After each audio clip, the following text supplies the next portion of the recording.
Hey, how's everyone doing today?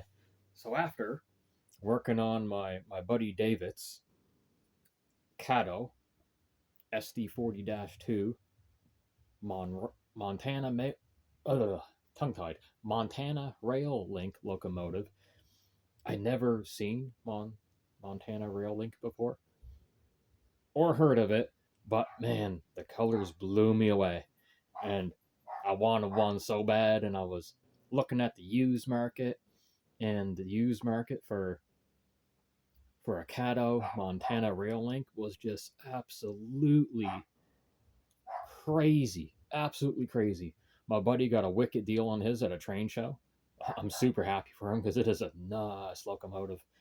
But I was like, okay, so I need to I need to find a deal here. So, and this is my problem with the used market, man, especially on eBay. People are asking, you know, MSRP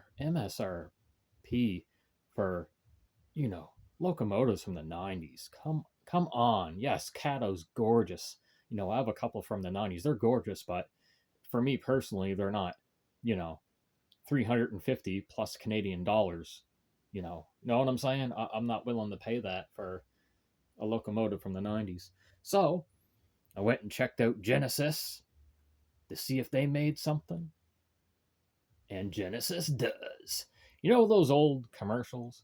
Sega Genesis and Super Nintendo? You can't do this on Nintendo. Genesis does. Well, Genesis does what Bachman don't. So this is a modern Montana rail line by Athearn Genesis Tsunami 2. Yeah! And it's a SD70 Ace. And well, I mean, it was a bit pricey. I did sell a couple locomotives recently, so that helped offset the cost.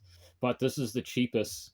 I got it from the Model Train Exchange from Edmonton, and they had the best price I seen on it. And their shipping was good too, $25 Canadian shipping. And the Model Train Exchange, they are from Edmonton, Alberta. This is my first time purchasing something from them. So let's get this out of here. So why would I pay $350 plus tax plus shipping for a used Cato? I mean, I'm not hating on Cato. I love them. Gorgeous. Especially working on Dave's, putting it together and painting it for him. But man, when I can, like $50 more, I'll get a brand new Athearn Genesis. Now it kind of booted the tripod there. All right, let's get these instructions. Oh, that's the instructions. The exploded view, got my receipt in there and everything. We're all familiar with those. Let's get this beauty out of here. And man, is it a beauty, let me tell you. It's like, I just had to have one. It's got some extra detail parts to put on. We got some lift rings, which is cool. And then we got some sanding lines to put on it. Let's get it out of the box. Oh man, it's looking good already. Man, the blue. The blue. Oh, love it. Absolutely love it, man. Like, I see a color I like on a locomotive, and I'm like a little kid in a candy store going nuts. Absolutely drives me bonkers. All right, let's get this out of its blister pack. Oh, it's a little stuck. No, I want you out of here. It was in there good. Oh, there we go. It's coming out. It's working. I'm struggling. At least it's in there tight. Tight and secure. Ugh. I always have the styrofoam like fall off everywhere. I was putting all the package in over here for now, and then I'll get everything back in the box nice and safe. Let's open you up. Oh, yeah. Oh, I love it. I love it. Oh, the blue. The blue. Ooh, Guppy. Where am I going to grab it by? Oh, it should be safe grabbing the ace from the top because it doesn't, this section here doesn't pop off, so it'd be perfectly safe to grab from the top. There we go. Oh, now I'm gonna hold on to it from the fuel tank. Let me just get this out of here. Put that, close that, pop it over with the other part of the boxes. Oh my. It is nice. Oh, to set it right down here for a second. Let's get these out of here. Hold on, I gotta zoom in the camera a little bit. Let's do that. Zoom. Let me just reposition that. Okay, that looks good. I should be able to get that out with my hands. Get these little pieces out. I'm gonna put them in the box so I don't forget to put them in the box, and I just end up sitting on the table. Ooh, come on out. I got, yeah. Oh, there we go. It's coming out. It's coming out. Awesome. Man, it is nice. Yikes. It's so nice. My goodness. I just can't get over the colors. Look at that. Look at that. Oh, man. Man, I'm so excited to have this. It looks so good.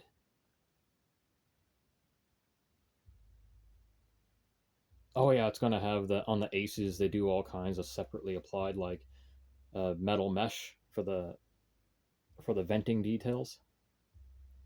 So there's a lot of separately applied like little metal mesh parts on it. So it's a really well detailed locomotive, and it's got this run of the ace and probably the past run too. You got the see through steps for the walkway. So that's going to be on the front pilot and the rear. You got the see through steps. I mean, you're going to have all the separately applied grab rails that you can possibly think of, windshield wipers, ditch lights, MU hoses with the painted glad hands. We got more cabling. And I mean, excellent truck detail. Definitely nothing wrong with the truck details. And we got a little bit of underbody cabling, not as much as the Triclops by Athearn Genesis, but I mean, it has enough. So I'm not overly too picky about that. If I get a lot of underbody cable, I'm just like, oh wow, that's cool, but it's not 100% necessary. And there's extra parts for me to add on too. So this depends. Like I say, like if even like not every locomotive that a company makes are built equally. Some will have more details than the other, but they definitely make nice aces. That's for sure. And the M2, same thing. One's DC power, one's AC power. But I can go on and on about the details. But I had a review on an ace not too long ago. Well, an older run. The older runs still look nice too. Oh yeah, I forgot to mention this modern run here does have the roller bearings. We got roller bearings up in there. Those are fun. I think it came with some extra ones too. And we got windshield wipers in the back. Yes. This is so cool. All right, so what we're going to do now is I am going to, before we fire it on the track, I'm going to get it all programmed. So I'm going to take I just set the Triclops here as I needed somewhere to put it while other things were on the layout. And I'm going to put it on the program track before I do anything to it. So I'll just move the tripod over here for a second. So I am just going to make sure I get that on there.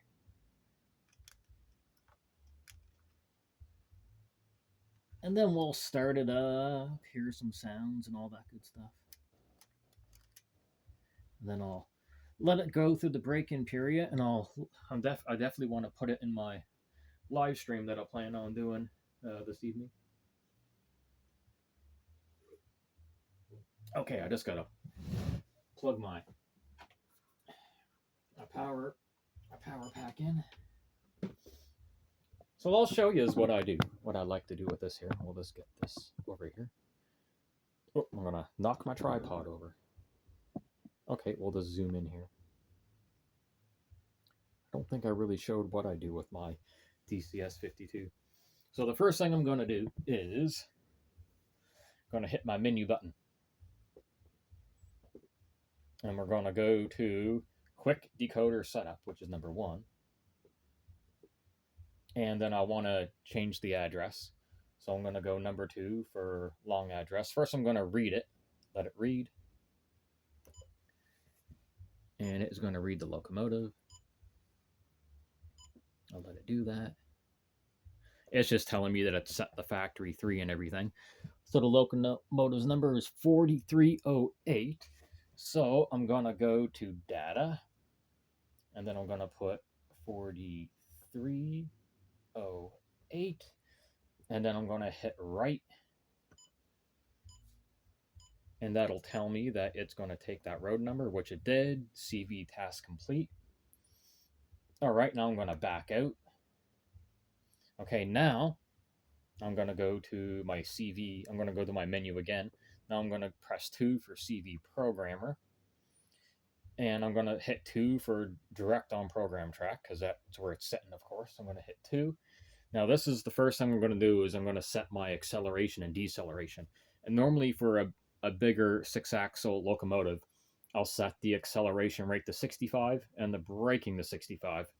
Sometimes I'll set the braking a little less, because anyone that watched my live stream the other night with the Charger, I had the braking set way too high. And I still have to fix that. So the first thing I'm going to do, I'm going to go to CV. I'm going to hit CV number, because I'm going to tell it what number I want to do. So acceleration is 3. So I'm going to go CV number 3. Then I'm going to scroll down to CV data, and I'm going to put it to 65. And then I'm going to hit write. Program task, okay. Now I'm going to go back, done. Unfortunately, I got to go back in again. So CV programmer, direct on program track. Now braking is 4. So I'm going to set braking to 65 and see how that goes. So CV number is going to be 4. And then CV data is going to be 65. I find that works pretty well with the Genesis so far. And I'm going to go write. Program task okay. All right. I'm going to go back and done. Okay, so we're good for that. So I got the road number all set up. Let me zoom out here. Oh yeah, I got the Amtrak still on there. So here, let me take Amtrak off, because I'm not going to be running the Amtrak tonight. I'm going to be doing the GS4 excursion. GS4 484. Oh, it's going to be epic. Southern Pacific Daylight. Let me back up the Amtrak here. And let me get Montana Rail on. All right, there we go. I'll get you on here. Oh, looking nice already. All right, make sure the camera view is good. There we go. Yeah, that's all right there. Cool. All right, I'm gonna Loco 4308 4308. Oh, it says it's busy for a moment. Okay, I'll exit out of that.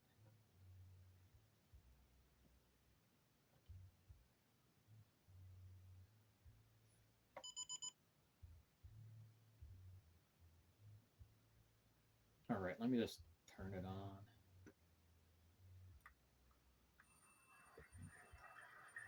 Okay, everything's gonna turn on in a second. Oh, there it goes.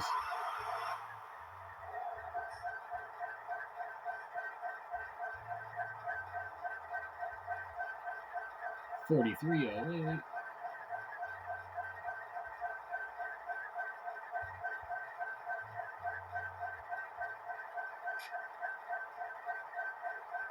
It's giving me a hard time. I don't know why it's doing this. Alright, let's exit out of there. No, I don't want to do that.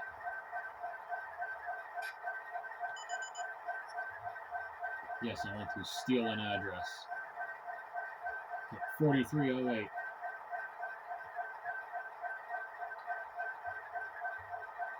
There we go. Oh, that sounds pretty good. Let's hear the bell. Oh, the bell's a little low. That's really low. I gotta turn that up. Short horn. Let me get the tripod over here so we can see the lights. Let me get it here. Let me zoom in.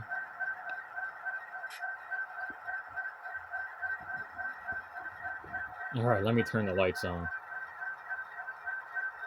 There we go. It should have number boards and everything. Ditch lights. There, ditch lights are on. Oh, wow, that's awesome. I'll figure out all the CVs later, but I just want the basics right now. All right, let's move it forward a little bit.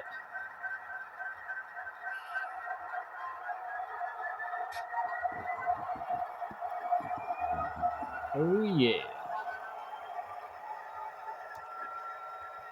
It'll need its break-in period and everything. Sorry, I'm just trying to adjust the tripod.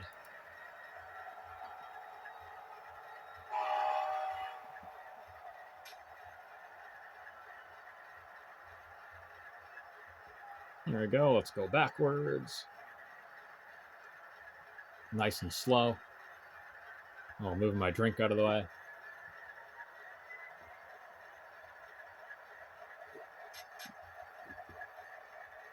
A little more acceleration.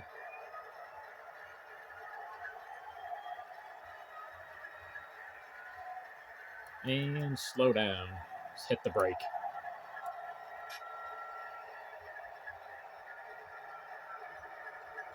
Yeah, I think that's pretty good.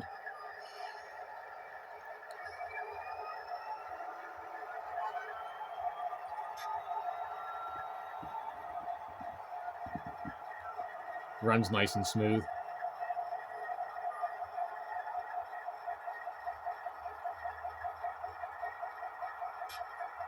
So, Montana Rail Link was bought by BNSF back in the day, so until I find a good deal on some blue Montana Rail Link rolling stock, I'm just going to hook it up to BNSF. Why not? All right, I'm going to end this video, and I'm going to put this through a break-in because I definitely want to run it tonight. And I hope everyone enjoyed the video. Like and subscribe if you wish. Everyone have a good one, and I'll catch you next time.